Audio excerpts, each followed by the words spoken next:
What is up, ladies and gentlemen? Welcome back to another episode in which I talk about what it is like building a podcast. I'm here in Detroit, Michigan. As you can see, just kidding. It is Bali, Indonesia. It is a little bit better. No shade on Michigan, but awesome. So we're here. So as usual, I'll share a little bit of a personal ramble and then get into the content that performed best last week, the 3 insights that I learned from this past week, and then the week over week metrics on the platforms which I'm trying to grow, YouTube and Instagram. Cool. So this last week, there were 2 things that I think were the coolest for growing and maintaining a consistency with creativity. The first one is this new style of conversation, which I've recorded this past week. I haven't produced anything yet, but I've recorded the sessions, and I'll say the why I started doing it, and then I'll say what it is. So why is booking guests right now is the most challenging component of this job. When folks see my platform, they look at the audience numbers and they see that, okay, hey, this guy isn't really worth our time at this point, just because what can we gain from it? So booking folks who are at a very high caliber is challenging, and I'm keeping a high caliber, high standard, because I essentially want to build trust with the audience itself, you, and know that every single conversation that I have is something that both I value, and it's someone who is very successful in that industry or that business that person is coming from. So quite challenging. And then what it is that I decided to create from that is I don't want to lose my interview capability, because it's a challenging skill to maintain. And I also want to produce value with creative work to the audience and then to the people who I engage with. So what it is I go to the beach, I find a stranger, introduce myself, and then ask them if they'd want to have a conversation that's on a deeper level where they remain totally anonymous. They sit with their back facing the camera as if it were to be sitting here, and the camera is like this, recording me. And I'll ask them questions on all various types of things and then see where it goes. I have about 8 questions that I always ask and then navigate it from there. The thought behind it is that 2 things. For the guest that comes on, is it could be quite cool for them to be able to share something that might have been challenging or difficult in their life, and do it on a anonymous basis again, but sharing it to the world as a way of just, okay, hey, I've been able to communicate this out and get it off my chest and just really speak. And I think that there could be a liberation in some sense for the guest with that setup. And then 2, for the audience, I think what could be cool is that when you hear of someone who might have gone through a similar struggle as you and they talk about it in this format, then it just builds a connection, albeit it's from a distance, but still it's something that resonates with someone in the audience, hopefully. So really excited about those. They're really enjoyable, and I'm excited to share those. The second thing is more so on a very guerrilla marketing type strategy thing. It's called the $1.80 method. It was shared with me by my friends Luke, Harry, and Will, and it was coined by this guy named Gary V. Motherfucker has the most distinct voice on the planet. So if you don't know who he is, if you hear a sound bit of him, nobody gives a fuck about you or me or anybody, you'll know. But Gary V talks about this thing where, in English, if you don't know this, but when you give your opinion, it's called giving your 2 cents. And so if you give your 2 cents on 90 pieces of content that are similar to yours, then it equals up to $1.80. And the idea is that, so I put it into practice a couple of days and it's been successful. If I see Andrew Huber make a post and I give a comment that is witty and clever and adds value to that same piece, then it'll be pushed to the top, and then folks who see it will then engage with my comment and then hopefully go to my profile and then see my stuff, and then hopefully eventually lead into a subscriber, a follower, whatever that is.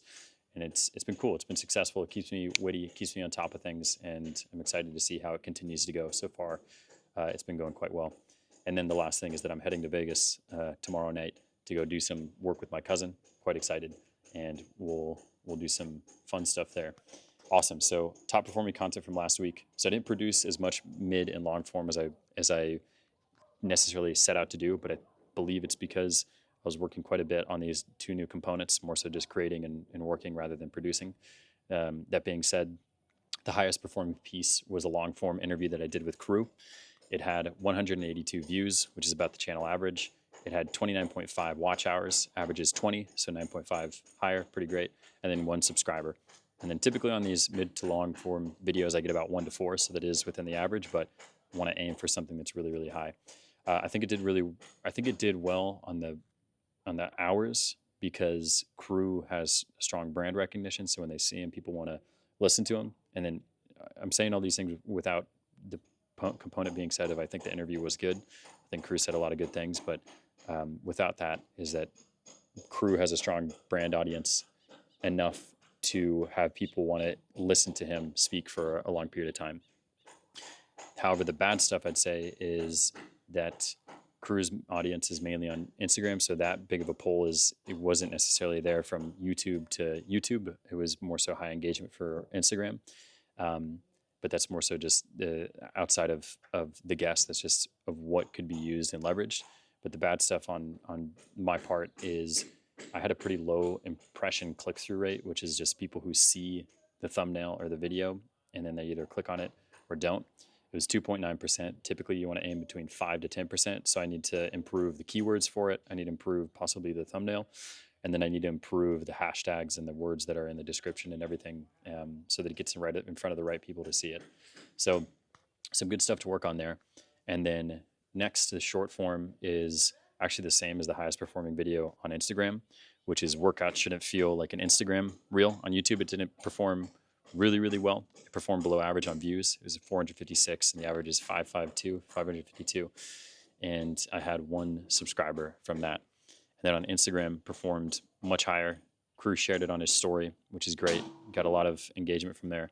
10,600 plays, 13 shares, 4 follows. And this makes sense because Crew has a much stronger following on Instagram. So anything that he does share there will have a really good impact. And I think from Crew, I probably gained about 100 followers across Instagram, which is pretty freaking sweet. Cool. And the top 3 insights that I had from my recent conversations, the top 3 pieces of wisdom that I obtained is first, don't take an electrician's advice if you want to become a rock star. So that phrase on itself, I think, can stand alone. Basically, a follow-up is just be cautious of who your mentors are. If you are talking to someone who has not achieved the things that you want to set out and achieve, then they probably cannot share in the vision that you hold of your future. So be careful of who it is that you have in your inner circle. The second one is value children's idealism. So this came from a volunteer opportunity that I went and participated in with a local organization called the Sun Guy Watch, where this group is actively working on cleaning up the rivers here in Bali. And their plan is to spread this elsewhere. I know they do it in Jakarta as well. And myself and a group of 12 people went to a section of a river, and it was about 5 meters long, so quite short. We focused on it for 2 hours and pulled out about 650 kilos of waste. We didn't stop because we gathered it all. We stopped because we actually ran out of bags to collect it. And I was pretty blown away with how much garbage there actually was, and it was discouraging to see. And when I asked the leader if we had any impact on, or if this had any impact on the local community on essentially stopping from folks dumping their waste, because the behavior that exists out here is people will just throw their garbage on the street and then it'll be taken away in their perception by Mother Earth or whatever their perception is. And I don't mean to diminish that in any sense. It's more so as I don't know the exact thing of how they perceive it, but they just see it as I throw trash and then it's gone. And so his response was that it doesn't really have a huge impact. Unfortunately, they end up having to come back as sometimes as little as 2 weeks, and it's still in the same state as it was 2 weeks prior when they did that cleanup.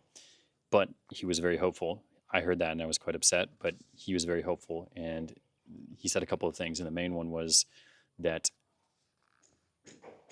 the way how you win this is by staying long-term and staying long-term focused and empowering the kids in the community, because they're the ones who just get it immediately.